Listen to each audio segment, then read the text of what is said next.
मध्य प्रदेश के सागर में भाजपा के भीतर चल रही गुटबाजी ने संगठन की मुश्किलें बढ़ा दी हैं। जिला राजनीतिक रूप से हमेशा ही चर्चाओं में रहा है, लेकिन इस बार ये चर्चा पार्टी के भीतर मचे घमासान और उलझनों के कारण है।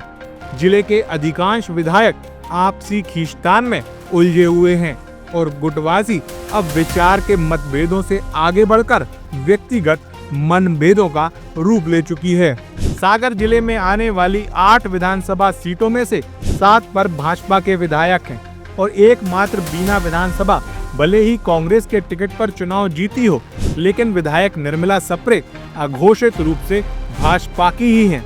वो बीजेपी के मंचों पर बीजेपी के नेताओं के साथ और बीजेपी के कार्यक्रमों में दिखाई देती हैं। वहीं अगर सागर जिले के विधायकों को देखें तो आपसी समन्वय के अभाव के कारण ये सभी आपस में उलझे हुए हैं। कांग्रेस से भाजपा में आए जैसे मंत्री गोविंद सिंह राजपूत, विधायक ब्रज बिहारी पटेरिया और अघोषित रूप से निर्मला सप्रे भी बीजेपी के साथ ही हैं। इन नेताओं की निष्ठा और राजनीतिक स्थिति को लेकर पार्टी में अंदरूनी सवाल उठाए जा रहे हैं। मंत्री गोविंद सिंह राजपूत और वरिष्ठ विधायक भूपेंद्र सिंह लंबे समय से आपसी खींचतान में उलझे हुए हैं, जो अब सार्वजनिक मंचों पर भी आ गई है। हाल ही में एक आदिवासी युवक की आत्महत्या के मामले में भूपेंद्र सिंह का नाम उछलने के बाद उनके खिलाफ पार्टी के भीतर माहौल और गर्मा गया है।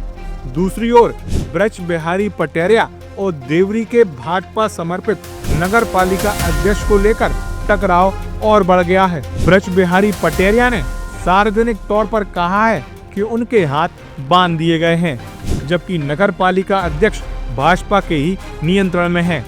इस मामले में ब्रज बिहारी पटेरिया सागर नगर के विधायक शैलेंद्र जैन को भी भोपाल तक खींच ले गए।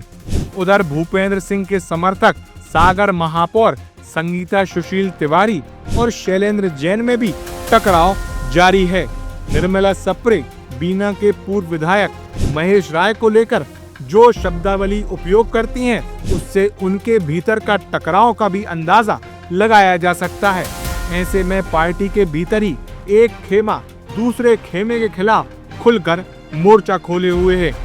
वरिष्ठ विधायकों के आपसी टकराव ने जिले के नेतृत्व को भी कमजोर बना दिया है। वर्तमान में जिला अध्यक्ष श्याम तिवारी भी आपसी विवादों में उलझे और सागर का मामला भोपाल तक जा पहुंचा।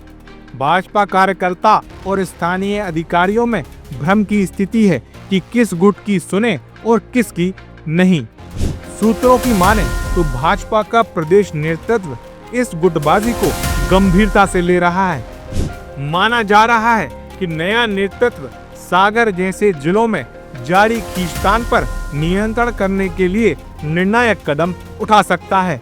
फिलहाल सागर में भाजपा से लड़ती दिख रही है। संगठन के सामने सबसे बड़ी चुनौती यही है कि वरिष्ठ नेताओं के बीच समन्वय कैसे स्थापित किया जाए और पार्टी की एकजुटता को कैसे बहाल किया जाए। आने वाले समय में पार्टी के केंद्रीय और प्रदेश नेतृत्व की रणनीति इस गुटबाजी पर लगाम लगाने में कितनी कामयाब होती है, ये देखना काफी दिलचस्प होगा।